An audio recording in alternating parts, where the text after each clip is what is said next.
Hi, I'm Rich Martin, and I'm here to tell you a little bit about how to set up and use your equipment. This is meant for beginning woodworkers, although intermediate woodworkers would probably benefit too. The most important thing to know is that for each piece of equipment you should read, understand, and follow the instructions that come with it, particularly the safety instructions. And always make sure that your work area is clear and clean. You don't want to be tripping or anything like that. Also, wear safety glasses always, and if you're working with a loud tool, be sure to use hearing equipment or hearing protection, whether that's earplugs or earmuffs or whatever.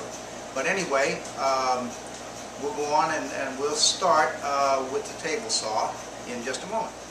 Now I like to use a combination blade like this one here. And by the way, before you go touch on the blade, please make sure that you're unplugged.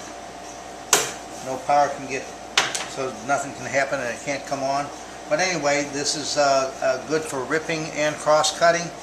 And you need to be sure that your blade is square to the miter slot. Good way to do that is to use a combination square. Put it in here and get it up against one tooth at one end, and then move that same tooth all the way to the other side and run that up against it and make sure that it's square, and in this case it is. Now the next thing is to make sure that your blade is perpendicular, and to do that just use a speed square, put it up against one edge and make sure it's flat, then the other edge, and in this case it is. It's perfectly correct. Alright, now the next thing is to make sure that your rip fence is parallel to the blade and the miter slots. You can do that by measuring like we did with the blade, or you can move it over against the miter slot, getting one end even, and make sure that the other end is right on that slot. And in this case, when I lock it down, it's just the way it should be. Okay, now the next thing is to be sure that you always use your blade horn.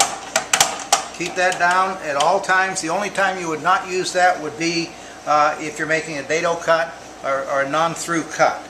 And then the next thing is to make sure that you've got your splitter and your anti-kickback prawls in place. All right, now the next thing is to make sure that whatever piece of lumber you're cutting or wood you're cutting, make sure that your blade is no more than 1/4 of an inch higher than the workpiece. About like that. And then you'll be safe. Always you want to stand comfortably with your feet wide apart and not directly behind the blade in case of kickback. So we're ready to cut. Be sure if you're cutting close to the blade to use a push like this.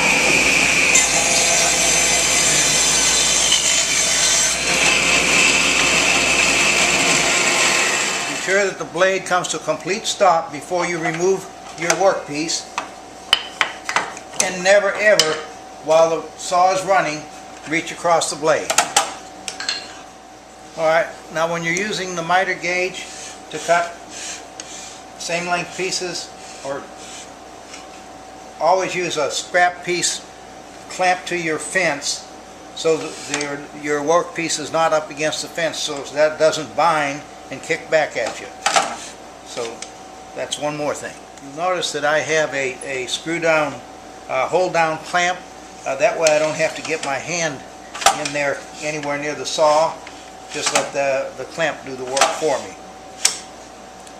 Also, you want to be sure and keep your table polished and smooth, and there are a couple of ways to do that. One is with car wax, and the other one is a silicone spray or anything that'll keep it nice and smooth for you.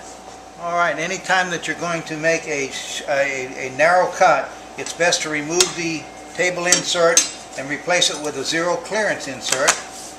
And you can make this on the bandsaw, and the way you cut the slot is to lower your blade all the way down like this, put your guard down and hold it down, and then just raise your blade up very slowly until you get your slot cut. And that's all there is to that. Alright, now you never ever want to try to make a freehand cut without using a miter gauge or a sled. That can be extremely dangerous and harmful to your health. Okay, also you never want to ever use your saw without a table insert inserted. Also, when you're cutting, you never release your piece until it's all the way past the blade. Alright, and I guess the last thing to tell you is to be sure that your stock is free of any nails or screws or any kind of bad knots that could get caught in the blade. In addition to damaging your blade, they can become projectiles and do you some serious damage too. Alright, more next time.